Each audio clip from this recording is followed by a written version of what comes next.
নেতাজিকে নিয়ে নেতাজির বিরাট জীবন, হ্যাঁ, আর সেই জীবন, তার যে তপস্যা, তার যা সাধনা, যারা সমালোচনা করছেন তারা কিছুই জানেন না। নেতাজি সুভাষচন্দ্র বোস, তার সমালোচনা করা, তার নখের যোগ্য আমরা নই, তার নখের যোগ্য আমরা নই। নেতাজি সুভাষচন্দ্র বোসের আত্মত্যাগ চিরস্মরণীয়। নেতাজি সুভাষচন্দ্র বোস যখন এলগিন রোড থেকে বেরিয়ে আসছেন, আবার ফিরে গেলেন তার ঘরে, তার সর্বক্ষণের জপের মালা আজকে আর মা চণ্ডিকার মূর্তিটা ছেড়ে এসেছিলেন। এহেন নেতাজিকে সমাজ, বাপ তো বাপকে ছাড়বে না, একদল কংগ্রেসের সময় তাকে বহিষ্কার করলেন, আর বামফ্রন্টের সময় বড় বড় যারা ব্যাগ ঝুলিয়ে কাঁধে ঘোরেন তারা তোজোর কি কুত্তা বলে রাস্তায় মিছিল করেছেন। বাপ কখনো বাপকে ছাড়বে না। আরে কে অনন্ত মহারাজ? কোথাকার অনন্ত মহারাজ? কোথাকার অনন্ত মহারাজ?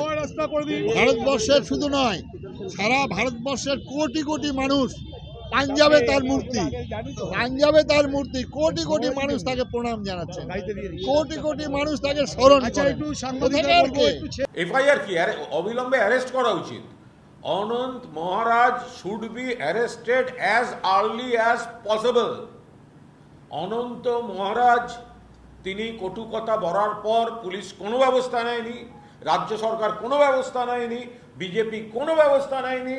প্রথম মমতা বন্দ্যোপাধ্যায় রাস্তায় নেমেছেন, শ্যামবাজার নেতাজি মূর্তির পাদদেশে গিয়ে মাল্যদান করে প্রতিবাদ করেছেন, তারপর বাকিদের টনক নড়েছে। এটা অত্যন্ত নিন্দনীয় যে উনি কুড়িকুড়িচর মন্তব্য করেছেন, এবং তিনি বঙ্গ বিভূষণ পাওয়ার উপযুক্তই নয়। যারা নেতাজির সম্বন্ধে মাথায় যদি এরকম থাকে, যাদের আদর্শগতভাবে এইভাবে নেতাজিকে অপমান করার আস্পর্ধা হয়, তাদের এগুলো পাওয়া উচিতই নয়। এবং এটা যে তুলে নিয়েছেন বা কেড়ে নিয়েছেন, তার জন্যে ধন্যবাদ জানাই আমাদের মুখ্যমন্ত্রীকে।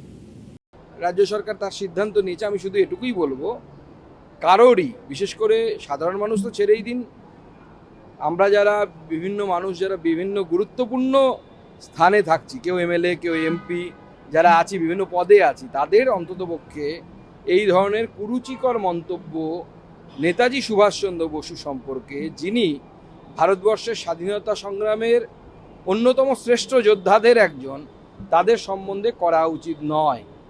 ইতিহাসটা সবার বিষয় নয়, সবাই বলতে গেলে মুশকিল, অনেক কিছু পড়তে হয়, অনেক কিছু জানতে হয় তার জন্য।